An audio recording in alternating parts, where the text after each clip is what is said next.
What is up, sausages? It is the Money Sausage. Today I'm going to be talking about some basic terminology that will help you understand my past videos and also future videos that may come about business. So if you're new to the business world, or if you want to improve upon your knowledge, that way you can understand the lingo about business, make sure you watch this video in completion. But before we get into today's video, please hit that like button and that subscribe button. It'd mean the world to me. It costs you nothing.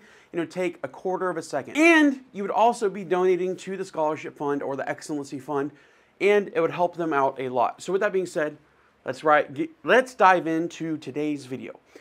So the first term I want to be talking about is something that is often used in business to talk about, is this product worth carrying? And it's ROI, R.O.I. And it stands for return on investment. And pretty much that means it's the principle that, hey, when you buy something, you're putting an investment into that product, and do you think you're going to get a good ROI or a good rate on investments? So basically, all that's supposed to mean is buy something for $100, do you think you're going to at least double that or have a good profit margin on top of that? And then the next term that is often used and sometimes can be very confusing, it's called a limited liability company, or LLC for short. And those companies are completely separate entities, and that helps keep yourself completely separate from your business. And that way, if your business for some reason has some legal action taken against it, you are completely separated and there's a barrier between you and your business. So yes, your business, although it can go into financial ruin, it won't put yourself into financial ruin. However, there's also another way of starting a business, and that's through sole proprietorship. And that is a very easy way to first start your business, and as you're growing, you can convert your sole proprietorship into an LLC. And sole proprietorship is pretty much you are the business, and you run the business, and everything you do, everything you spend, everything that, obviously, you talk to an accountant, but a lot of the stuff that you're running and your personal expenses actually are business expenses. And when people have sole proprietorships, they usually get something called a DBA, or doing business as. And it's pretty much saying, hey, this is my alias, this is what my business is going to be under, and this is how I'm actually going to be called and be filing with the legal documents. And basically, this is a great way to be a sole proprietor and be able to have a company name, such as if Jeff Bezos was first starting off, he could be a sole proprietor, and he could file a DBA with his local government, his state government, and say, hey, I'm going to be called Amazon. And eventually, as Amazon starts growing, he can transfer that into an LLC. And then if that LLC starts expanding, there's other ways to incorporate that business.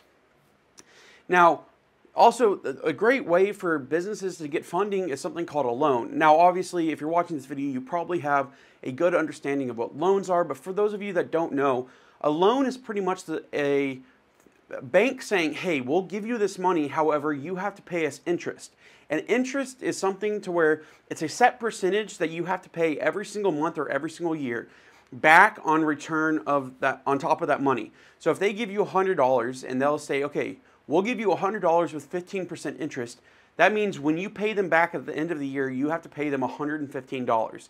So it's $100 for the principal payment, and then there's $15 for the 15% interest on $100. So a loan is pretty much just a bank saying, hey, we'll give you this money and you have to pay us back with interest. And then on top of that, and then another form of business is something called dropshipping. And dropshipping, you'll hear, and it's all the uproar for the last couple of years.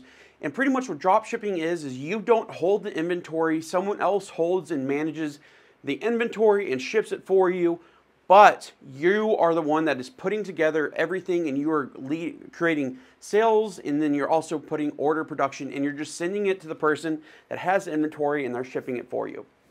So that is what dropshipping is. And then you'll often heard business channels and whatnot talk about something called product management. And product management is a very broad term. It can mean many different things, but the basis of it is, it's in the name, it's managing your product. And that can be including ordering your product, getting it for wholesale prices, maintaining your product, making sure it's something that is still sellable, and then obviously selling the product. And so that is all under the realm of product management, and it's a pretty broad spectrum, and it's just getting your product from A to B. And then something that you'll see or hear people talking about, the fact that MSRPs are rising and whatever else may have you, MSRP stands for Manufacturer Suggested Retail Price.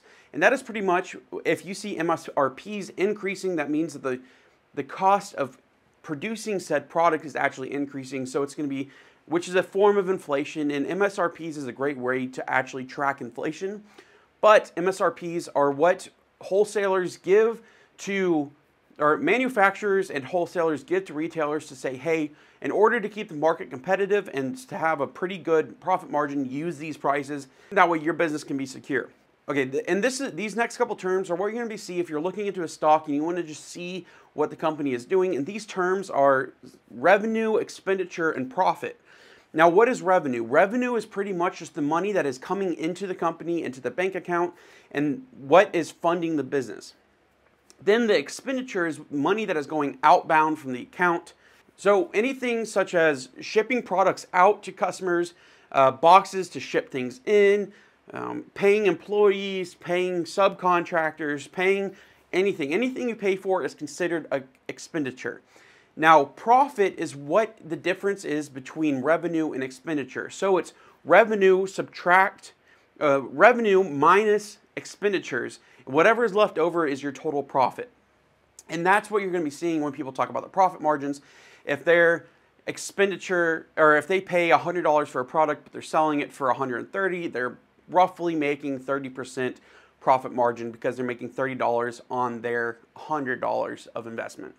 Now, with that being said, it's pretty interesting, and obviously expenditures can go up when you're onboarding, is just the process of hiring staff to help out the company. But if they say something such as massive onboarding process, that means they're just hiring a big amount of people to come into the company, and it means that, you know, the application is going to be relatively easy for you. Now, with that being said, obviously, as I mentioned, we've talked about inventory, and inventory is just pretty much what you carry and what you could sell. And then wholesale is a term that you'll also see thrown around a lot, and that's pretty much what people use. So when manufacturers are wholesalers themselves, that means they themselves are selling to the retailers, or they use a wholesale independent company or distributor. And what that means is the distributor buys it from the manufacturer, and then the manufacturer sends it to the distributor, and then the distributor is the wholesaler who then sells to all the other retailers in the country. Now, I also mentioned something called subcontracting, and subcontracting is pretty much hiring out the work that you don't want to do. And this is a really good resource because it allows for your employees to do what they're good at and not have to waste time on things that they're not good at. So if you are an advertisement agency and you happen to need to build something for a set, you can subcontract that out to contractors who would then build the set, and then you're able to focus on the production value and creating the best advertisement possible. So that's the benefit of subcontracting.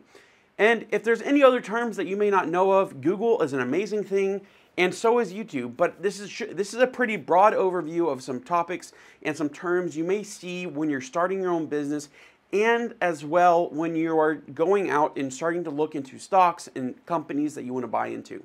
Now, with that being said, if today's video was helpful, please leave a like and hit that subscribe button. It'd mean the world to me. And as I said, it only takes a split second, and you'd be donating to the Excellency Fund, because I am donating 1 cent for every like and 1 cent for every subscriber for the months of October, November, and December.